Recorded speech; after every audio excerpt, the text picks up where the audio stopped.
Hello, everyone, especially to our first communicants. Today, what I want to do is I want to read this little story for you. It's called The Weight of a Mass, a Tale of Faith. Since you are preparing for your first Holy Communion, it was written by Josephine Nabiso, and the illustrations were done by Catalin Zigadi. Once upon a time, a king betrothed to a queen from a faraway land consented to be married in the cathedral, even though he knew that only a handful of old women would attend the Holy Mass. It was not that his subjects wished the royal couple ill, or that they would not find their own ways of celebrating the union, but the king's people had grown cold and careless in the practice of their faith. A while before the ceremony, a rugged old widow shuffled into the kingdom's most prosperous bake shop. There's the bake shop right there. Subjects soaring in high spirits and decked in finery whisked past her, carrying away the finest confections and loaves of bread. Now the baker lifted elegant pastries and arranged them in lacy boxes, upon which he tied jaunty bows. His son, a kindly boy, guarded the royal wedding cake from children's probing fingers, all the while describing how he and his father had erected it. Look at those beautiful bows of cakes. Finally, it was the widow's turn in the crowded shop. For the love of God, she begged of the baker, "If you will give me a crust of stale bread, I will offer my Mass tonight for you." The baker's son spun on his heels to fetch the bread reserved for children who fed the royal swans. But his father growled, "This woman shares the disease from which you suffer and your mother before you. If I didn't keep you busy here, I'd find you on your knees in church with the likes of her." That was the father, that was the son, and the poor widow. A hush fell over the crowd. The baker peered over the counter. "You propose to hear a Mass for me?" he challenged the old woman. "I'd rather hear the jingle of your coins." "But I haven't a shilling," the widow whispered. "Then I haven't the bread," the baker shot back. "Father," the son protested, "she asked in the name of God." "Then let God provide her bread," the baker exclaimed.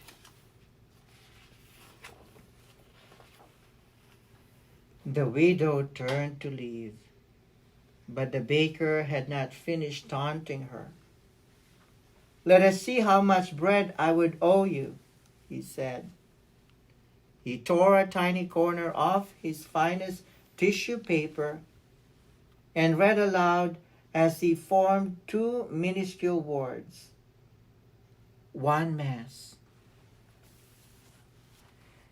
The baker held up a tiny piece of paper, and with the ceremonious flair, he laid the wispy scrap onto the resting tray of his brass scale.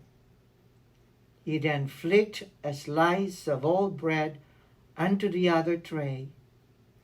He blinked, confused. The bread side had not dropped to lift the lighter paper.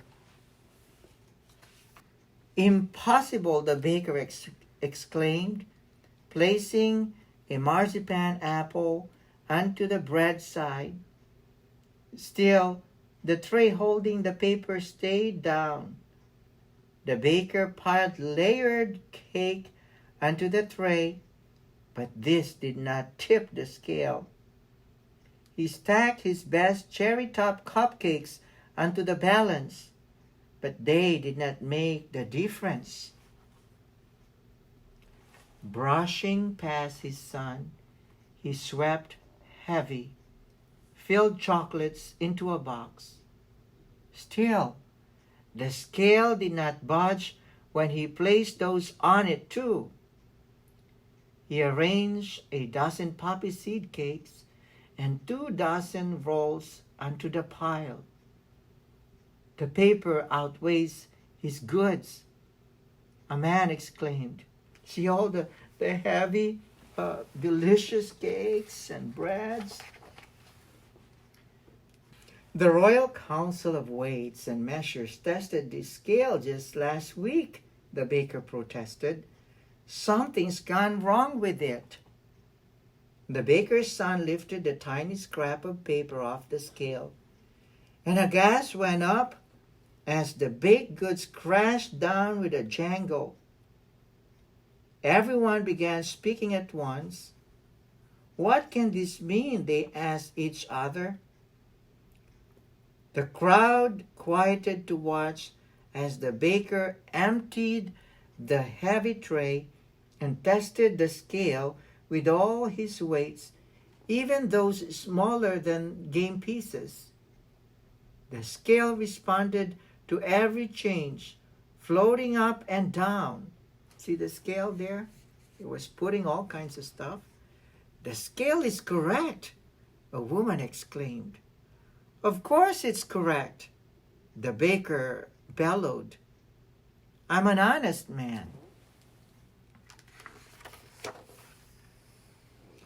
Compelled by the event, clients rushed to the doors, calling in more witnesses from the streets. The baker addressed his son. Pile it high. This time, turn the scale around so that the trays are switched.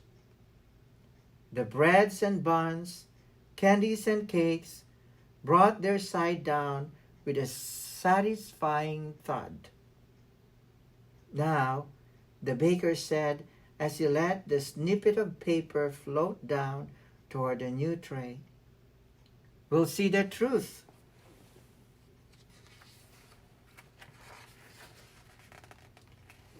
No sooner did the tissue touch the shiny brass tray than it lifted the opposite one. But I don't understand, the baker muttered as he ran to fetch his freshest doughnuts. He piled on fruit cakes and cream cakes, berry tarts, and poached pears. This can't be, he cried as he plastered on plum pudding and candied fruits, almond confetti, and crushed walnuts. The mass intention weighs more than these, the baker's son marveled.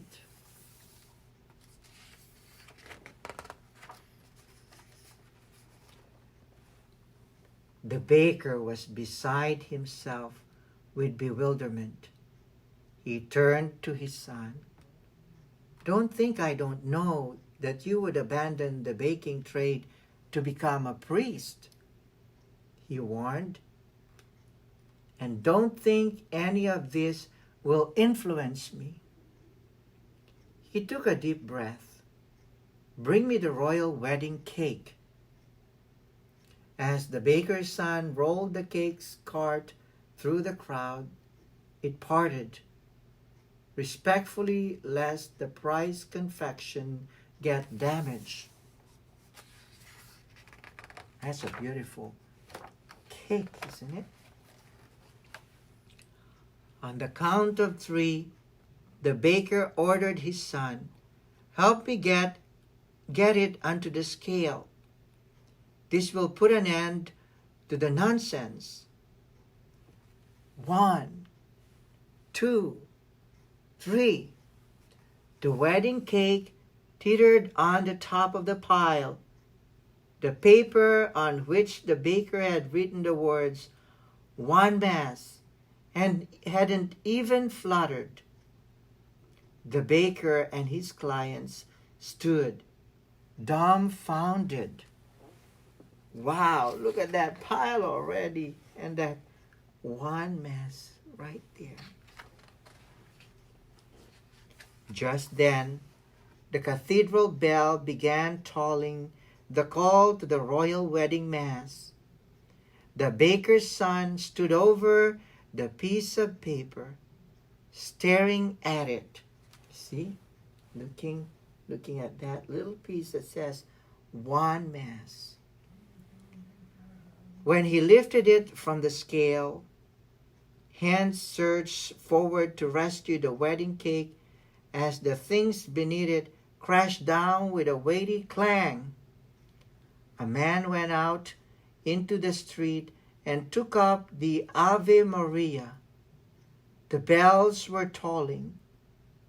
Other clients who had intended to celebrate the royal wedding in diverse ways now filed out and processed toward the kingdom's great cathedral. One by one, they joined the masculine voice in raising the lofty hymn. The stunned baker saw that the only customer left in his shop was the old widow. He made a gesture of putting everything at her disposal.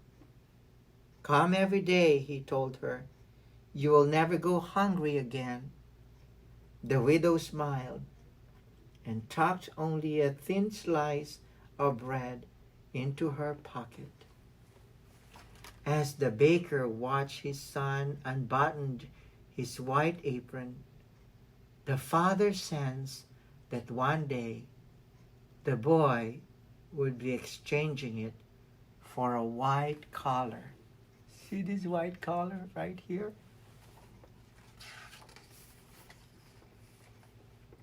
The baker, his son, and the widow trailed the procession to the cathedral to offer Mass with their monarchs.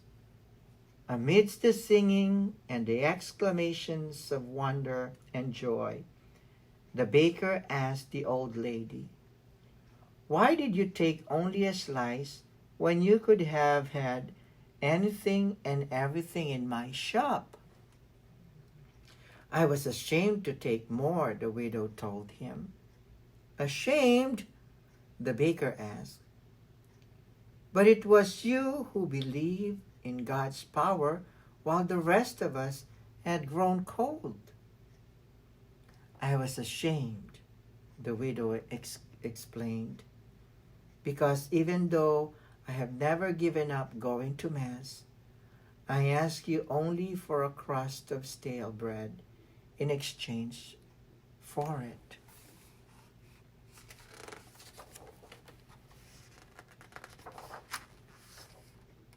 You see, my friend, like you, I too do not know the weight of a Mass.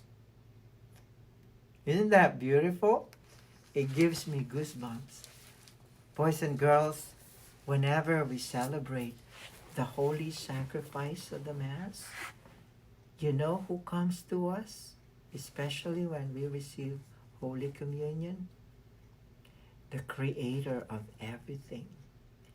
That's why one Mass is the heaviest Mass above everything else, because in the holy sacrifice of the Mass is the Father and the Son and the Holy Spirit, who made every single one of us and all the beautiful things in the world. God bless you.